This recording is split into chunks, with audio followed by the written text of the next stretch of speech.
The belief that spirituality equates to being nice is a common misconception.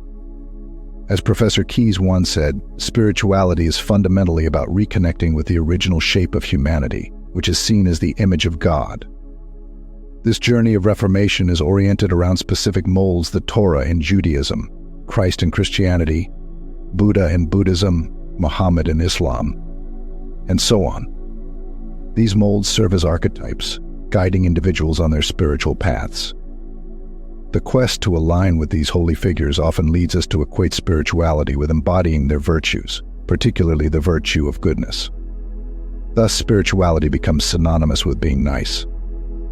However, as Carl Jung wisely noted, every form of addiction is bad, no matter whether the narcotic is alcohol, morphine, or idealism. This insight reveals a critical pitfall in our spiritual pursuits: the risk of becoming addicted to these seemingly unreachable spiritual ideals.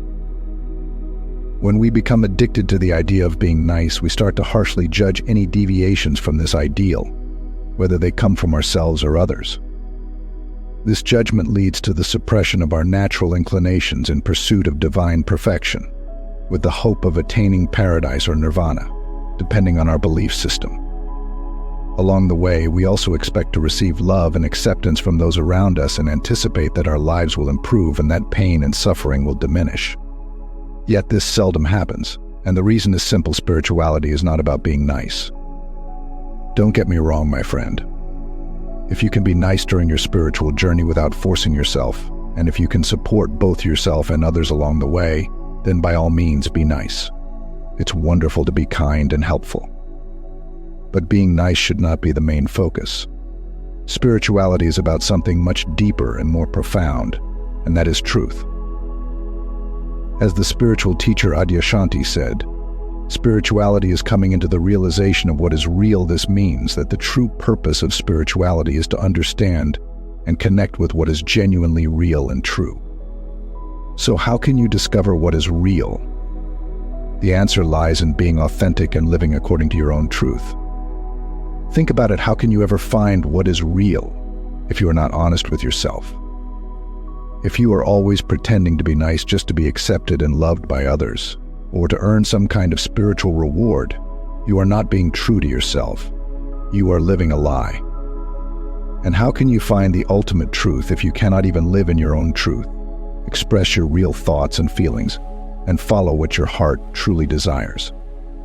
In the famous novel The Brothers Karamazov by Fyodor Dostoevsky, there is a powerful quote: above all, don't lie to yourself. The man who lies to himself and listens to his own lie comes to a point where he cannot distinguish the truth within him or around him, and so loses all respect for himself and for others. And having no respect, he ceases to love. This quote highlights a crucial point: if you lie to yourself, you will eventually lose the ability to recognize the truth, both inside yourself and in the world around you. When you can no longer see the truth, you will lose respect for yourself and for others. And without respect, love becomes impossible. So the essence of spirituality is not about being nice to fit in or to earn approval. It's about being real with yourself and others. It's about embracing your true self, even the parts that are not always pleasant or nice. Life is a journey we all share, whether we see it as a spiritual path or just the passage of time. We can learn a lot from people at the end of this journey, and their wisdom often revolves around one crucial element: truth. Some might think that only the first regret directly relates to truth. However, when we look closer, we see that all these regrets are deeply connected to living truthfully. The most common regret, wishing to have lived a life true to oneself, speaks directly to the core of truth. Many people spend their lives trying to meet others' expectations, which can lead to a sense of dissatisfaction and unfulfillment. When we prioritize others' expectations over our own desires and values, we deny our true selves. This regret highlights the importance of authenticity and self-honesty. The second regret: at first glance, working too hard might seem unrelated to the truth. However, the underlying reasons for this regret reveal a deeper connection. Many people work excessively hard to gain acceptance, admiration, and love. Society often values hard work, and people may overwork to prove their worth or avoid facing uncomfortable truths about their lives. If someone genuinely loves their work, this regret might not apply. The issue arises when people work hard to conform to societal expectations or to avoid deeper truths within themselves. The third regret, wishing to have had the courage to express feelings, is also closely tied to truth. Many people hide their true emotions out of fear of vulnerability or rejection. They engage in superficial conversations and avoid discussing what truly matters to them. This fear of expressing true feelings creates a barrier between themselves and others, leading to isolation and loneliness.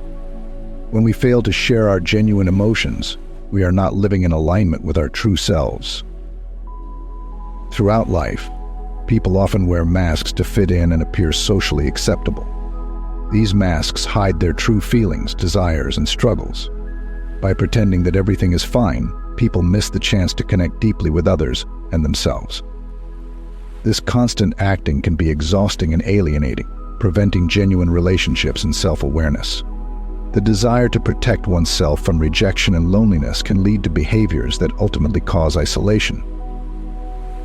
When people hide their true selves to avoid being vulnerable, they create distance in their relationships. This isolation is paradoxical because the very actions meant to protect them from being alone actually result in greater loneliness and alienation. And in conversations about spirituality and religion, people often focus on being nice and conforming to expectations. They strive to meet perfection rather than exploring and expressing their own truths. This can lead to a superficial understanding of spirituality, where the focus is more on outward behavior than on inner truth and authenticity. Leo Tolstoy once said, "Truth is like gold, obtained by washing away all that is not gold." This metaphor invites us to examine our lives and identify what is not true, what is not valuable, and what does not serve our genuine selves. So, ask yourself what in your life is not gold, what is not true. To find the answers, you need to set aside societal expectations, parental expectations, and even your own conditioned self-image. Society often dictates what success looks like, what happiness should be, and how we should live our lives. Parents may have their dreams and aspirations for us, shaped by their own experiences and desires.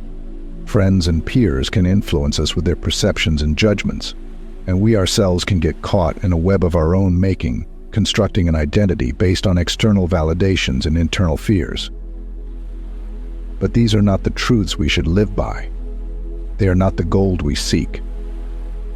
To find the truth, you must go deep within your psyche and ask a simple yet profound question: what do I truly want in this life? This question requires honesty and introspection. Are you living a life that aligns with your true desires and values? Or are you comfortably numbing yourself with lies?